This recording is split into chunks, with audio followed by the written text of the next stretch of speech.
중고등부 수련회 보고 영상을 볼 텐데요. 청년부 중고등부 수련을 위해서 기도해 주시고 또 간식을 사서 직접 방문해 주시고 너무 감사를 드립니다. 우리 영상을 보고 은혜를 받는 귀한 시간 갖기를 소망합니다.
네, 하나님께 영광의 박수를 드리겠습니다.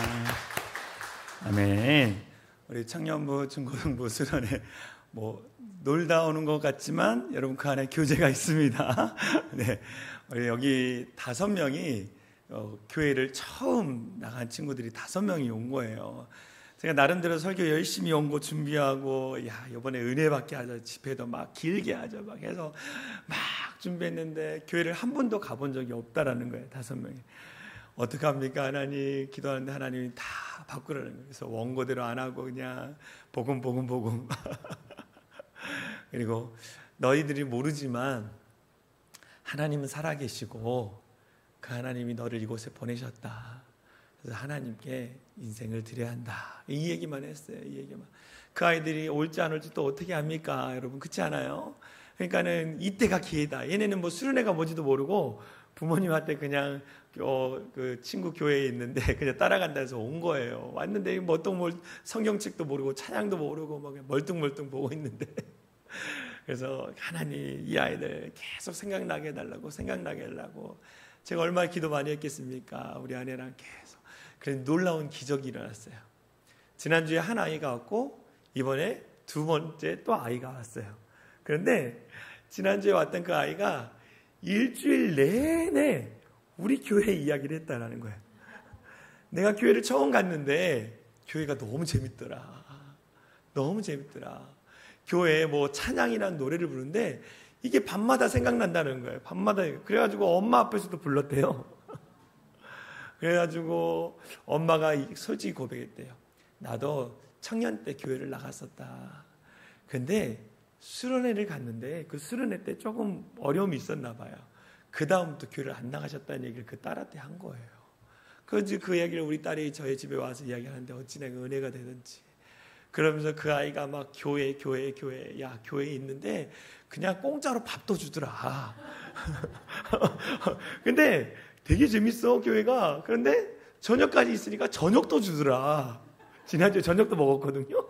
저녁도 목사님이 뭐 사주더라 이렇게 하면서 너무 재밌다고. 그래서 엄마가 그랬대요.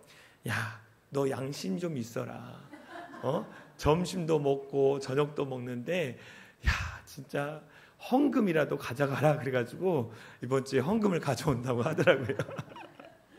여러분 제가 한 게 아니죠. 하나님이 하신 거죠. 할렐루야. 우리 하나님이 이렇게 그 아이 입술을 통해서 그 아이가 계속 교회 얘기하니까 그 옆에 같이 왔던 수련회 왔던 아이가 지난주에 안 왔는데 나도 한번 교회 가보고 싶다고. 그래가지고 오늘 교회를 왔습니다. 여러분 중고등부 또 청년부를 위해서 기도해 주시고 여러분 사진 봤는데 아니 우리 교회 이렇게 많나 사람이 아이들이 이런 놀란 분들이 있을 거예요. 이제 중고등부 아이들이 그래요. 목사님 조만간 기다리세요. 우리 중고등부가 부흥을 해가지고 작년부가 내려와서 예배드리고 우리가 올라가겠습니다. 그래서 야 안 돼 절대 안 돼 막 그랬는데 아이가 나는 그래도 좋아. 우리가 내려가도 좋고 애들이 올라와서 많이 예배드려도 좋고 아이가 우리 다음 세대를 위해서 여러분 기도해 주시기 바랍니다. 아멘. 오늘 함께 나눌 말씀의 제목은 성령행전 27번째 불가능을 가능케 하시는 하나님, 불가능을 가능케 하시는 하나님이라는 제목으로 함께 은혜를 나누려고 합니다. 오늘 본문에 보면 절망 가운데 빠지는 사람들이 있습니다. 그게 누구냐? 베드로, 또 베드로를 따랐던 초대교회 성도들입니다. 이들에게 환난과 핍박이 있었어요. 스데반 집사로 말미암아 초대교회가 무너지고 많은 사람들이 다른 곳으로 도망을 갔습니다. 도망가서 그곳에서 예배하며 교회를 세웠어요. 수많은 교회들이 생겼습니다. 그런데 그곳에서도 핍박과 환난이 있었습니다. 예수 믿는다는 이유로 핍박과 환난이 있는 거예요. 그런데 그 핍박과 환난뿐만 아니라 이들에게는 이 기근과 가뭄이 닥치기 시작했습니다. 그래서 먹고 사는 문제도 어려운 가운데 있어요. 믿음 지키는 것도 어렵습니다. 먹고 사는 문제도 어렵습니다. 이들은 늘 하나님 앞에 기도했어요. 하나님, 이 환난과 핍박이 언제 그칩니까? 이 기근과 이 가뭄이 언제 그칩니까? 늘 기도했을 거예요. 언젠가는 하나님이 우리를 도와주실 거야. 언젠가는 하나님이 우리를 이 어려운 가운데 해결해 주실 거라는 믿음을 가지고 늘 기도를 했습니다. 그러면 여러분 어떻게 될까요? 하나님이 응답해 주셔서 환난과 핍박이 끝나고 기근도 끝나고 다시 자유롭게 예배하고 그런 은혜가 쏟아져야 하잖아요. 그런데요, 그들에게는요 또 다른 시련이 닥칩니다. 핍박과 환난이 더해지는 거예요. 그 핍박과 환난을 더해주는 사람이 누구냐? 이 팔레스타인을 다스리고 있는 헤롯이라는 사람입니다. 이 사람은 로마에게 정권을 위임받아서 팔레스타인을 다스리는 분본왕이었습니다. 근데 이 사람이 이 두 가지를 잘하는데 그 로마로부터 정권을 위임받았으니까 로마 사람들에게 잘할 수밖에 없고 또 팔레스타인 지역의 주축이었던 유대인들에게 환심을 사기 위해서 그들을 기쁘게 하는 일. 왜 그들이 문제가 일어나면 로마 정부로부터 자기의 정권을 뺏기기 때문에 이 로마 사람들을 기쁘게 해주고 유대인들을 기쁘게 해주려고 했습니다. 그래서 쫙 보니까 이단이라는 예수를 따르는 사람들이 있더라. 이단은 아니지만 그 당시 유대인들이 생각하기에 예수라는 사람을 따르는 사람들이 있더라. 그들을 어떻게 하면 무너뜨릴 수 있을까? 그러면 유대인들이 좋아할 텐데. 그래서 초대교회 지도자 중에 하나인 야고보를 잡아다가 처형을 해버립니다. 그래서 오늘 본문에 보면 뭐라고 했냐면 유대인들이 그 일로 말미암아 기뻐하더라라고 하는. 그래서 헤롯 왕이 너무 기쁜 거예요. 그래서 그래? 그러면 또 한 사람을 잡아다가 내가 죽여야겠다. 그래서 누구를 잡습니까? 베드로를 잡습니다. 베드로를 잡아다가 감옥에 가두는 것을 보게 돼요. 우리가 헤롯이라 그러면 우리가 너무나 잘 아는 예수님이 태어나고 그로 말미암아 예수님 태어난 그 당시에 있는 아기들을 다 죽인 대헤롯이라는 사람이 생각납니다. 오늘 본문에 나온 사람은 그 사람이 아니에요. 성경에는요 5명의 헤롯이 나옵니다. 방금 얘기했던 예수님 당시에 예수님만한 아이들을 다 죽였던 대헤롯이 있고, 그 다음에 세례 요한의 목을 잘랐던 헤롯 아티파스라는 사람이 있고, 헤롯 아켈레오, 그 지역을 다스렸던 아킬레오라는 사람이 있고, 그 다음에 사도행전 12장에 나오는 오늘 헤롯 아그리파 1세가 있고, 그 다음에 사도행전 26장에 나오는 사도 바울을 재판했던 헤롯 아그리파 2세가 있습니다. 그냥 헤롯이라는 이름이 그 당시 흔했고 그 지역을 다스린 사람들이 앞에 사람의 이름을 이어받아서 계속적으로 그 이름을 썼다라는 거예요. 오늘 사도행전 12장이 나오는 헤롯 아그리파 1세가 이 베드로를 잡은 거예요. 근데 이 베드로를 잡았는데 이 베드로에 대한 이야기를 알고 있어. 왜? 베드로가 이 몇 년 전에 2번이나 감옥에 가뒀는데 그가 어떻게 된 일인지 모르는데 감옥에서 나왔더라. 그래서 헤롯 아그리파 1세가 다시는 탈옥하지 못하도록 사교대에 군인을 4명씩 배치해서 두 사람은 감옥 안에 들어가서 베드로의 양손에 쇠사슬을 묶고 한 손은 베드로, 한 손은 자기의 손을 묶게 하고 2명이 지키게 하고 그 감옥문 앞에 한 명이 파수꾼을 서게 하고 또 그 앞에 문에 파수꾼을 세운 거예요. 왜? 절대 도망가지 못하게 하기 위해서. 그래서 철저하게 베드로를 지키고 있는 내용이 오늘 본문의 내용입니다. 그런데 이 불가능할 것 같은 상황, 해결할 수 없는 상황, 당시에 6월절에는 사람을 죽이지 않는 풍습이 있습니다. 그래서 이 헤롯이 바로 베드로를 죽인 것이 아니라 6월절이 끝나면 바로 죽이려고 마음을 먹고 있는, 근데 6월절이 끝나는 그 전날 지금 오늘 본문에 나오는 상황이라는 거예요. 하나님은 이 절망의 상황, 불가능한 상황 가운데에 하나님은 일하셨다라는 거예요. 하나님은 일하시는 데에 그 일하심을 볼 수 있는 우리가 대하는 데에 어떻게 오늘 본문에 나온 사람들이 믿음으로 반응했기에 그런 기적을 경험할 수 있었을까? 오늘 말씀을 통해서 우리가 함께 살펴보려고 합니다. 첫 번째, 베드로와 초대교회 성도들은 불가능을 가능케 하시는 하나님을 바라봤다라는 거예요. 하나님을 바라보라라고 오늘 본문 가운데 말씀하고 있습니다. 여러분, 우리 인생 가운데 불가능한 상황이 닥칠까요? 안 닥칠까요? 닥친다라는 거예요. 불가능한 상황이 닥칩니다. 그 닥치는 상황 가운데 하나님 우리에게 말씀하는 거예요. 그때 하나님을 바라볼 수 있는 기회다라고 말씀하시는 거예요. 우리의 힘으로, 우리의 능력으로 안 되는 이 상황 가운데 누구를 바라보느냐? 하나님을 바라보라라고 말씀해요. 우리가 절망하고 낙심할 수밖에 없는 상황이 은혜의 때라고 오늘 본문 가운데 말씀하고 있는 거예요. 여러분, 우리가 보기에 베드로는 뭡니까? 절대 나올 수 없는 상황입니다. 절대 나올 수 없는 상황인 거예요. 그 상황 가운데 베드로는 누구를 바라봤다고요?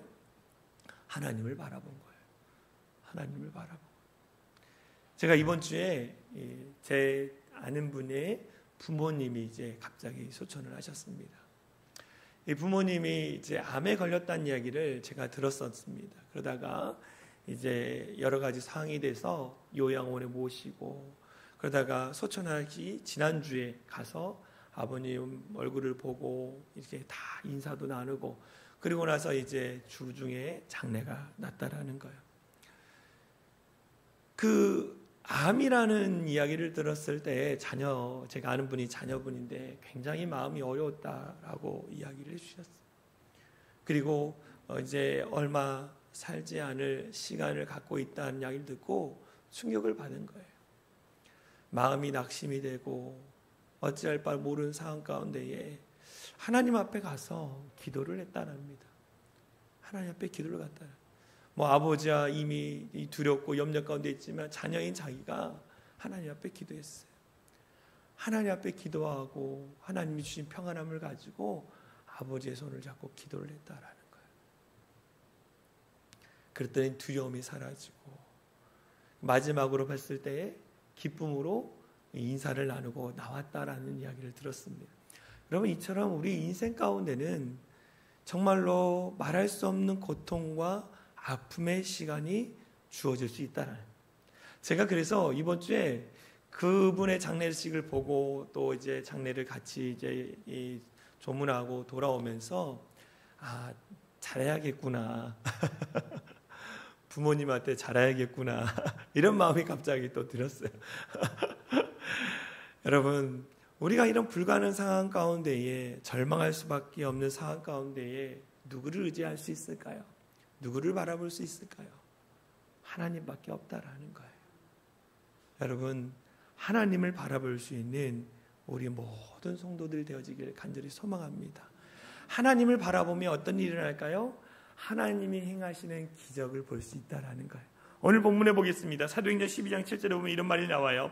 호련히 주의 사자가 나타나매 옥중에 광채가 빛나며 또 베드로의 옆구리를 쳐 깨어 이르되 급히 일어나라 하니 쇠사슬이 그 손에서 벗어지더라. 무엇입니까? 하나님을 바라봤더니 하나님의 행하신 일을 보게 되는 거예요. 묶여있던 쇠사슬이 풀어집니다. 감옥문이 저 정도로 열립니다. 그 기적을 봤다는. 근데 베드로는 뭐라 그랬어요? 지금 일어난 일이 꿈인 것 같았다는. 꿈. 그냥 내가 꿈을 꾸는 것 같았다라는 거예요. 그런데 어떤 일이 일어납니까? 사도행전 12장 11절에 이렇게 얘기해요. 이에 베드로가 정신이 들어. 꿈인지 알고 따라갔는데 정신 들어보니까 밖에 나와 있는 거예요. 내가 이제야 참으로 주께서 그의 천사를 보내어 나를 헤롯의 손과 유대 백성의 모든 기대에서 벗어나게 하신 줄 알겠노라 라고 했어요. 불가능한 상황입니다. 도저히 나올 수 없는 상황입니다. 그런데 베드로는 하나님을 바라봤더니 하나님의 일하심을 보게 되고 하나님의 일하심을 통해서 기적을 경험하는 베드로를 볼 수 있다는 거예요. 여러분, 우리의 인생에 풍랑과 같은 불가능한 상황이 닥칠지라도 누구를 봐야 한다? 하나님을 바라보는. 하나님을 바라보면 하나님이 행하신 일들을 보게 되고 하나님을 행하신 일들을 보게 되면 믿음이라는 게 생기는 거예요. 그 믿음을 통해서 더 굳건히 나아가게 되는 거예요. 할렐루야. 여러분, 하나님을 바라보는 우리 모든 성도들이 되어지길 간절히 소망합니다. 베드로는요, 원래부터 이런 사람이 아니었어요. 처음부터 하나님을 바라보는 사람이 아니었어요. 그는 어떤 사람이었습니까? 그는 우리가 사복음서에 보면 베드로의 성격이 다혈질이었어요. 다혈질이었기 때문에 지금 감옥에 가둬졌으면 아이고 내가 왜 예수를 믿어가지고 이런 감옥에 갇히나, 아유 나 살려달라고 내가 왜 여기에 갇히냐고 미쳐 난리 뛰었을 거예요. 근데 지금은 그는 어떻게 하고 있어요? 잠잠히 하나님만 바라보는 거예요. 왜 그런 일이 일어났을까요? 과거에 하나님을 제대로 바라보지 못한 사건이 있었기 때문에. 예수님이 오병이의 기적을 일으킨 다음에 제자들을 이 갈릴리로 먼저 보내셨습니다. 그리고 산에 올라가서 기도를 하셨어요. 제자들이 배를 타고 갈릴리 호수를 건너는데 저기 멀리서 사람이 걸어오는 거예요. 무리를 걸어오는 거예요. 그래서 제자들이 유령인 줄 알고 깜짝 놀라는 거예요. 그때 예수님이 안심하라 내니 두려워하지 말라라고 말합니다. 그때에 베드로가 주님, 만일 주님이면 나를 명하여 이 무리를 걷게 해주세요 라고 하면서 그 베드로가 무리를 걷는 기적을 경험하게 됩니다. 무리를 걷는 거예요. 그런데 그때 바람과 풍랑이 일어날 때에 베드로가 누구를 봤어요? 주님 보고 무리를 걸었는데 바람과 풍랑을 보니까 점점점 물을 빠지는 거예요. 그때 주님이 손을 얹고 일으켜 세웠을 때에 믿음이 적은 자야 라고 말씀하는, 믿음이 적은 자야. 여러분, 우리의 믿음을 통해서 누굴 바라보라는 거예요? 전능하신 하나님을 바라보라는 거예요. 상황을 바라보지 말고, 불가능한 그 상황을 바라보지 말고 전능하신 하나님, 그 하나님을 바라보라라고 말씀하는. 베드로는요, 이 과거의 기억을 기억하면서 그는 늘 하나님을 바라봤어요.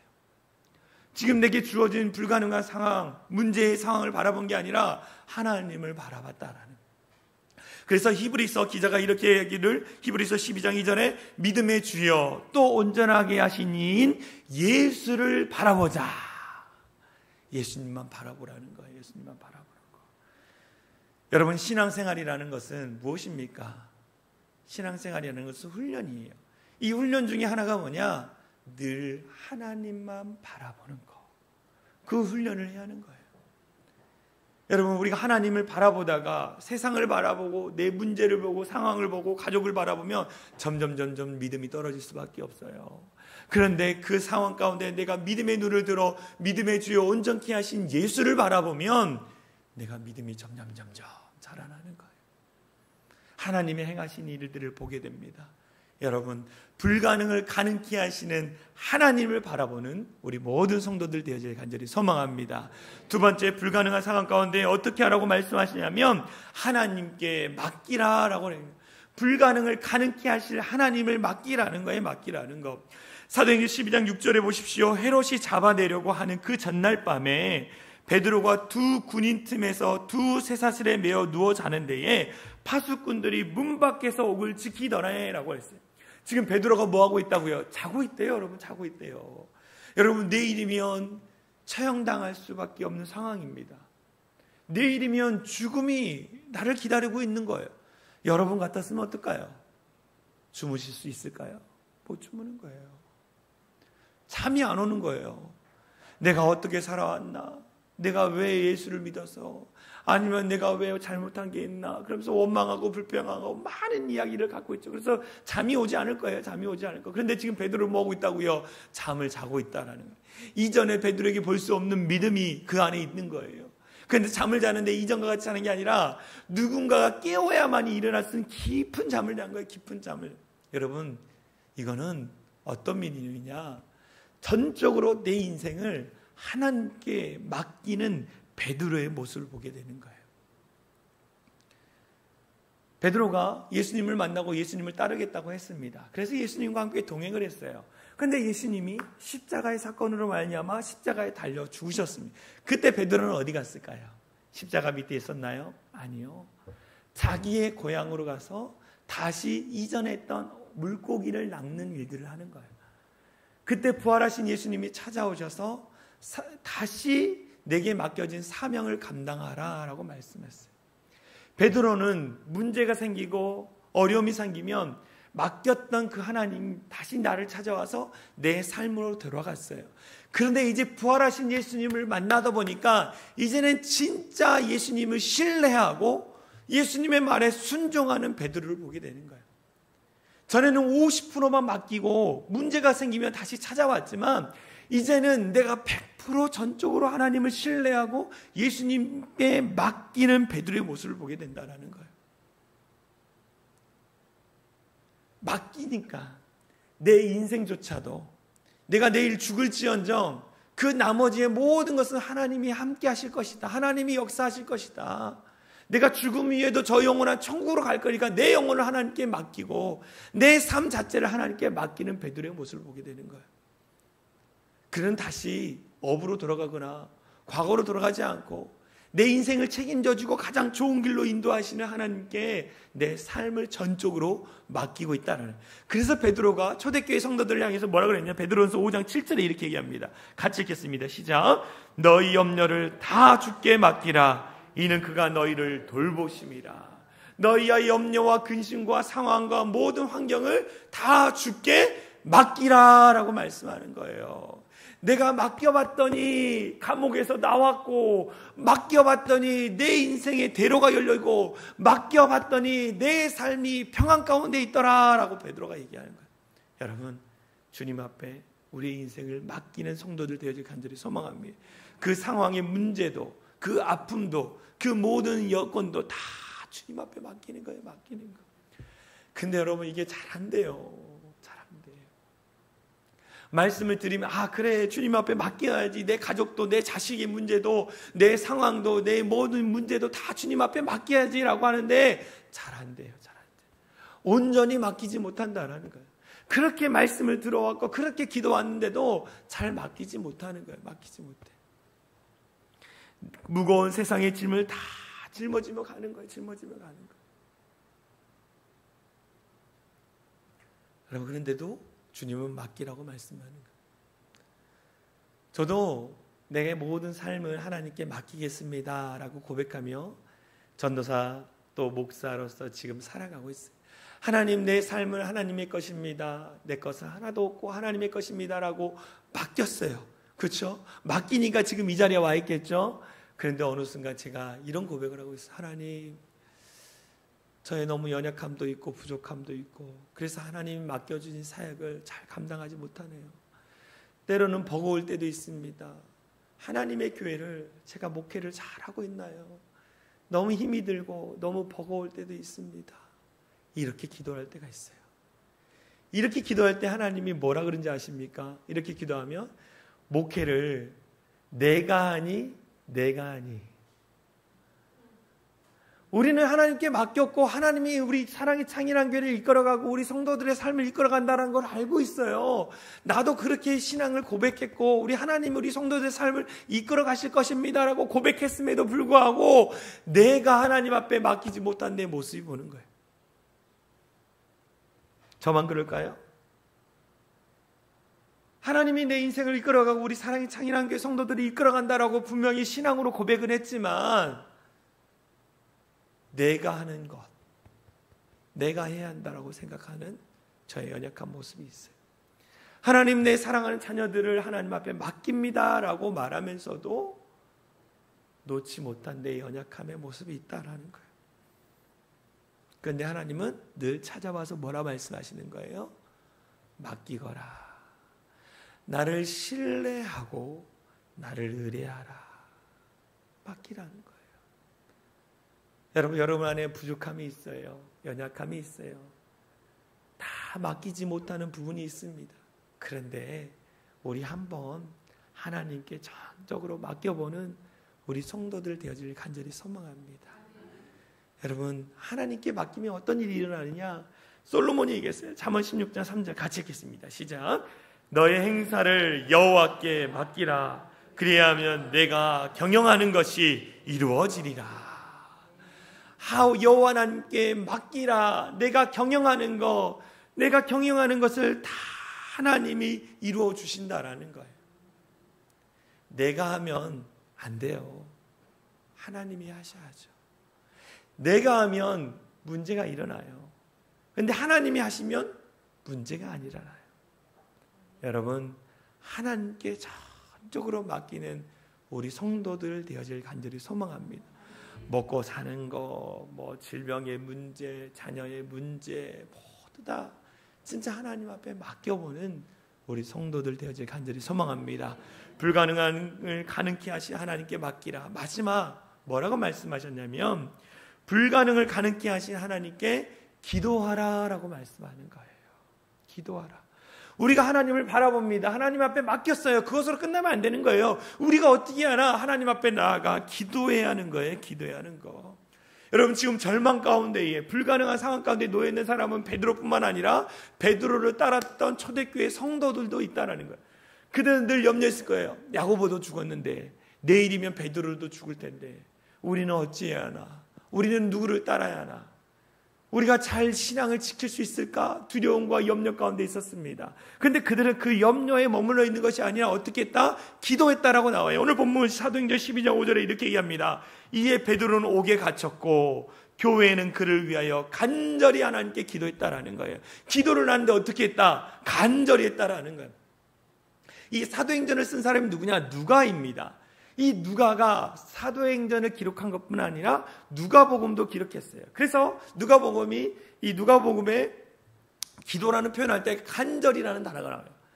말씀을 볼까요? 누가복음 22장 44절에 이런 말씀을 하고, 예수께서 힘쓰고 애써 더욱 간절히 기도하시니 땀이 땅에 떨어지는 핏방울과 같이 되었더라 라고 나와 있어요. 지금 예수님이 내일이면 십자가에 달려 죽을 수밖에 없는 그런 상황 가운데 있습니다. 그때 하나님 앞에 가서 예수님이 눈물로 기도하는 거예요. 근데 기도하는데 어떻게 기도했다? 간절히 기도했다라는 거예요. 간절히 기도했다라는 거. 예수님이 하나님이심에도 불구하고 십자가의 길에 대한 두려움으로 말미암아 불가능한 그 상황을 변화시키실 하나님께 간절히 기도했다라는 거예요. 예수님도 이렇게 간절히 하나님께 기도했는데 그보다 연약하고 부족하고 정말 아무 능력이 없는 우리가 하나님 앞에 어떻게 해야 돼요? 더 간절히 기도해야 하는 거예요. 간절히 기도해야 하는데 오늘날 많은 그리스도인의 가장 큰 문제는 뭐냐? 문제가 있어도, 어려움이 있어도, 아픔이 있어도 기도하지 않는다라는 거예요. 간절한 기도 없이 승리하려고 합니다. 간절한 기도 없이 문제를 해결받으려고 해요. 간절한 기도 없이 어떤 상황을 이겨내보려고 하는 거예요. 안 돼요, 여러분. 하나님께 간절히 기도할 때의 능력이 나타나고 승리할 수 있는 힘이 우리 가운데 나타나게 되는 거예요. 그래서 예수님이 늘 말하기를 뭐라? 깨어 기도하라는 거예요. 잠자고 있는 제자들을 향해서 늘 깨어 기도하라라고 말하고, 베드로서 뭐예요? 깨어 기도하라. 마귀가 우는 사자같이 삼킬 자를 지금 찾고 있다라고 말하는 거예요. 깨어 기도하라. 아무것도 염려하지 말고 오직 기도와 간구로 너희 구할 것을 하나님께 감사함으로 알아라는 거예요. 깨어 기도하라. 깨어 기도해야만이 하나님의 능력을 체험한다는 거예요. 예수님의 제자들이요, 예수님의 능력을 받고 세상으로 갔습니다. 세상으로 갔는데 많은 사람들이 고쳐졌어요. 그런데 제자들의 한 부류가 귀신 들린 아이를 데리고 온 부모를 만나게 됩니다. 귀신 들린 그 아이를 고쳐달라고 해요. 그래서 제자들이 기도합니다. 그런데 뭐냐? 그들에게 능력이 나타나지 않아요. 그래서 귀신 들린 아이와 이 제자들이 예수님 앞에 옵니다. 그리고 귀신 들린 부모가 이렇게, 예수님의 제자들이 내 아이의 귀신을 쫓아내지 못했습니다. 그때 예수님이 기도함으로 말미암아 그를 쫓아내기. 그때 제자들이 예수님, 왜 우리에게 이런 능력이 없습니까? 라고 이렇게 질문합니다. 그 질문 가운데 예수님 뭐라는지 아십니까? 마가복음 9장 29절 이르시되 기도 외에 다른 것은 이런 종류가 나갈 수 없느니라. 기도만이 능력이라는 거예요. 할렐루야. 간절히 기도할 때에 하나님이 그 모든 상황과 여건을 여신다라고 말씀하시는 거예요. 우리 모두가 기도의 능력을 경험하는 우리 모든 성도들이 되어지기를 간절히 소망합니다. 베드로는 지금 권력의 감옥에 갇혀 있어요. 권력의 감옥에. 근데 오늘 이 땅 가운데 살아가는 수많은 사람들도 감옥에 갇혀 있습니다. 어떤 감옥이냐? 물질의 감옥에 갇혀 있고, 건강의 감옥에 갇혀 있고, 학벌이라는 감옥에 갇혀 있고, 미움의 감옥, 질투의 감옥, 명예의 감옥, 인기의 감옥에 갇혀 있어서 나는 불가능하다, 나는 이것을 벗어날 수 없다, 나는 능력이 없다라고 하며 좌절하고 있는 거예요. 그런데 그 감옥물을 나올 수 있게 하시는 분은 누구냐? 하나님밖에 없는 거예요. 세상이 말하는 그 감옥 가운데 벗어날 수 있는 방법은 뭐냐? 하나님을 바라보고 하나님께 맡기고 하나님께 기도하는 것밖에 없다라는 거예요. 여러분, 우리는요 영적인 존재예요. 영적인 존재이기 때문에 눈에 보이는 것에만 우리가 연연하는 게 아니라 눈에 보이지 않는 영적 세계 가운데도 우리를 집중해야 하는 거예요. 지금 문제가 막 일어나잖아요. 근데 그 이면에는 사단마귀가 이 사단마귀가 장난질을 하고 있는 거예요.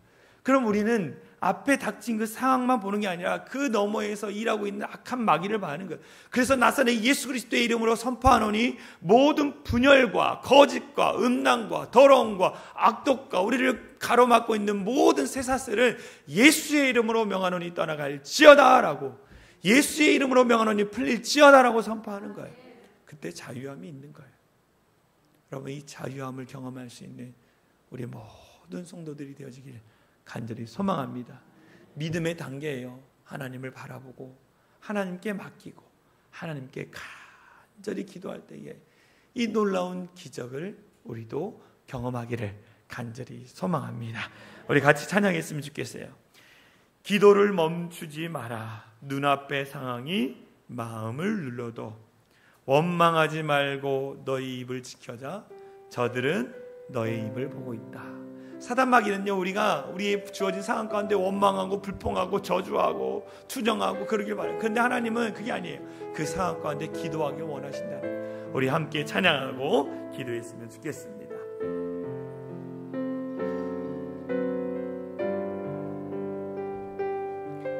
기도를 멈추지 마라. 기도를 멈추지 마라. 눈앞의 상황이 마음을 눌러도 원망치 마라. 너의 입을 지켜라. 저들은 너의 입을 보고 있다. 마음을 뺏기지 마라. 마음을 뺏기지 마라. 내가 널 도우지 않는단 소리에 너의 모든 게 불리해도 너는 기도를 계속해라. 너 기도를 멈추지 마.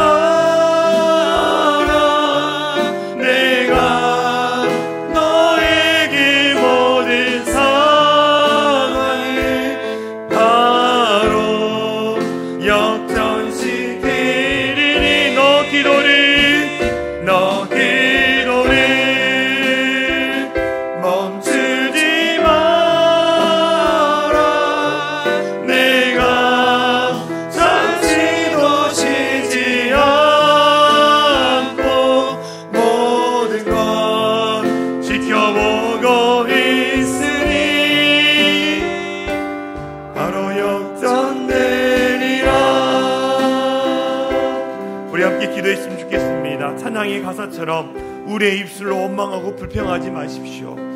하나님께서는 우리 입술을 통해 기도하기를 원하십니다. 우리가 인생을 살아가면서 수많은 풍랑을 만나고 수많은 문제와 불가능한 상황들을 마주할 것입니다. 그때마다 하나님을 바라보겠습니다. 하나님 앞에 전적으로 맡기겠습니다. 하나님 앞에 간절히 기도하겠습니다. 주님, 역전시켜 주시옵소서. 변화시켜 주시옵소서. 우리 같이 기도하기 원합니다. 기도하겠습니다. 사랑과 은혜가 많으신 하나님 감사합니다. 우리 성도들의 삶을 지켜주시고 우리 성도들의 삶을 인도하여 주신 것 감사를 드립니다. 주님, 우리 성도들의 인생 가운데 수많은 문제와 수많은 어려움 속에도 아버지 원망하고 불평하지 않게 하여 주시고 살아 역사하신 하나님께서 지키시고 인도하시는 역전시키시는 그 하나님을 경험할 수 있는 우리 모든 성도들 되게 하여 주시옵소서. 우리 입술을 지키게 하여 주시고 정말 하나님 앞에 감사함으로 말미암아 아뢰며 기도하며 간구할 수 있는 우리 모든 성도들 되게 하여 주시옵소서. 너무나 귀한 우리 성도들 건강도 잡아주시고 상황과 여건 속에서도 오직 하나님 앞에 바라보며 맡기며 기도할 때에 역사하시는 하나님을 볼 수 있는 우리 모든 성도들 되게 하여 주시옵소서. 일하시고 역사하시고 다스려 주시는 그 하나님, 전능하신 하나님 앞에 기도하며 머물며 나가는 우리 모든 성도들 되게 하여 주시옵소서.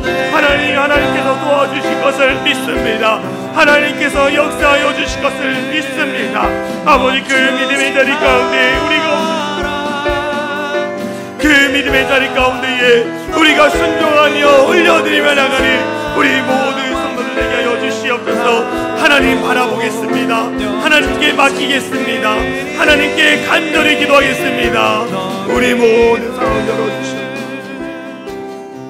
하나님, 우리가 이 땅을 살아가면서 예기치 못한 풍랑과 또 문제들을 닥친 것을 보게 됩니다.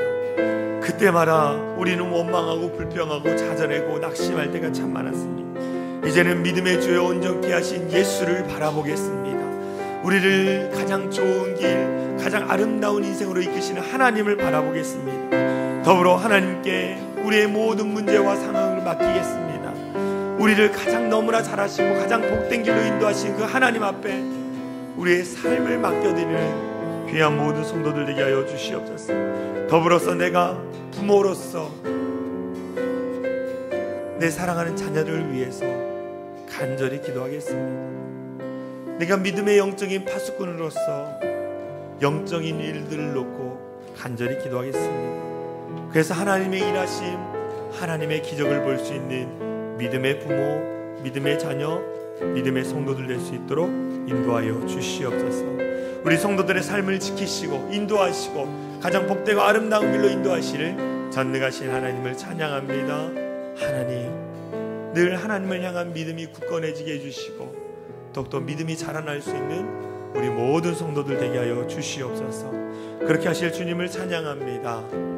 우리를 권하시 예수 그리스도의 이름으로 간절히 기도합나이다. 아멘.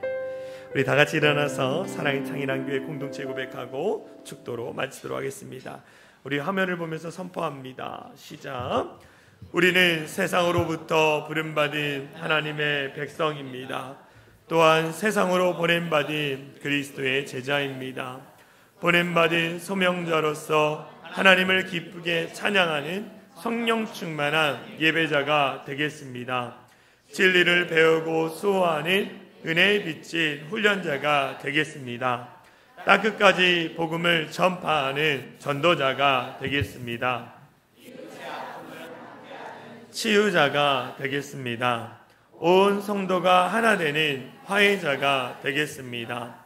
사회적 책임을 다하는 소명자가 되겠습니다.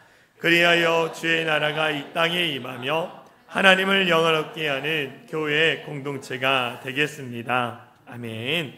이제는 우리 주 예수 그리스도의 은혜와 하나님 아버지의 극진하신 사랑과 성령 하나님의 감화 감동 역사 충만한 은혜가 불가능을 가능케 하시는 하나님을 바라보고 하나님께 전적으로 맡기고 하나님께 기도하기로 결단하며 돌아가는 모든 성도들 머리 위에와 그들의 자녀들 위에 그들의 삶의 터전 위에 이제로부터 영원토록 함께 하시기를 간절히 축원하옵나이다. 아멘.